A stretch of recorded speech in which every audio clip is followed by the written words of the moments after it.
নমস্কাৰ বন্ধু বান্ধৱীসকল, আন এটা ভিডিঅ'লৈ স্বাগতম জনাইছোঁ। থাম্বনেল চাই গম পাইছে ভিডিঅ'টো কিহৰ ওপৰত হ'ব গৈ আছে। হয়, ইমান দিনে যে আপোনালোকে ৰখি আছিলে গেট 4ৰ কাৰণে, তাৰ এডমিট অলৰেডি কেতিয়া ওলাব তাৰ ডেট ঘোষণা কৰিছে আৰু লগতে এক্সাম ডেট ঘোষণা কৰিছে। এইখিনি চাওঁ আহক। আজি এতিয়া এডমিটৰ ডেটটো ইয়াতে ঘোষণা কৰিছে আৰু ইয়াতে এক্সামৰ ডেটটো আপোনালোকে স্ক্ৰীণত দেখিব পাইছে। 27 অক্টোবৰ তাৰিখে 2024 চনৰ 27 অক্টোবৰ তাৰিখে আপোনালোকৰ গেট 4 এক্সাম হ'ব। ইয়াতে আমি যে এপ্লাই কৰিছিলোঁ গেট 4 পোষ্টবিলাক, তাতে কিমানটা পোষ্ট আছিলে?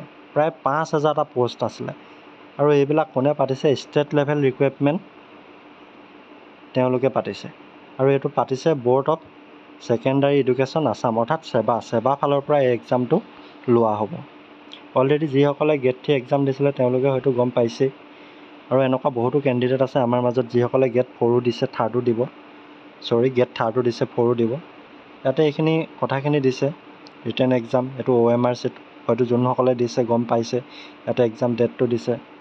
আৰু যিসকলে যোৱাবাৰ দিছিলে তেওঁলোকৰো এইবাৰ প্ৰিপেৰেশ্যন খুব ভাল হৈছে বুলি ভাবিছোঁ। মই যোৱাবাৰ নিজে দিছিলোঁ, মই ক্লিয়াৰ কৰিছোঁ অলৰেডি, মই পাইছিলোঁ, কৰি আছোঁ। আৰু ইয়াতে এডমিট ৰিলেটৰ ডেটটো দিয়া হৈছে। এইটো হ'ল ডাঙৰ কথাটো। 15 তাৰিখ অক্টোবৰ, অৰ্থাৎ 15 অক্টোবৰ তাৰিখে আপোনালোকে নিজৰ এডমিটখন পাই যাব। ক'ত পৰিছে আপোনালোকে, কোন জেগাত পৰিছে এইখিনি আপোনালোকে গম পাব। সেইখিনি আজি বেছি কথা নাই ভিডিঅ'টোত, আপোনালোকক জাষ্ট ডেটটো জনাই দিওঁ বুলি ভাবিলোঁ। আৰু আপোনালোকৰ প্ৰিপেৰেশ্যন ভালে চলক তাকে আশা কৰিছোঁ। এইবাৰ যেন সকলোৱে কোৱালিফাই কৰে। আৰু ইয়াতে এইটো দিয়া হৈছে, যিহেতু আমি গেট 4 দুটা পোষ্টৰ কাৰণে হয়, দুটা পোষ্ট বুলি নহয় একচুৱেলি, দুখন পেপাৰৰ কাৰণে হয়। ইয়াতে ক্লাছ 4ৰ কাৰণে এইখিনি হয় HSLC লেভেল, অৰ্থাৎ 10 পাছৰ এইখিনি হয়। আৰু এইখিনি হয় 8 পাছৰ।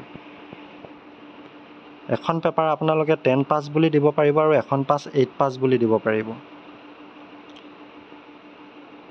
ইয়াতে এডমিট ৰিলেটৰ ডেটটো দিয়া আছে আৰু এইটো যোনটো অফিচিয়েল নটিফিকেশ্যন নটিচটো, এই নটিচটো ইয়াতে দিয়া হৈছে। এইটো আপোনালোকে পঢ়িব পাৰে। তাত আপোনালোকে 15 তাৰিখে নিজৰ এডমিটখন ডাউনলোড কৰিব পাৰিব। ক'ৰ পৰা ডাউনলোড কৰিব? মোৰ ভিডিঅ' ডিছক্ৰিপশ্যনত এটা লিংক দিয়া থাকিব, আপোনালোকে তাৰ পৰা গৈ ডাউনলোড কৰি ল'ব পাৰিব। ধন্যবাদ।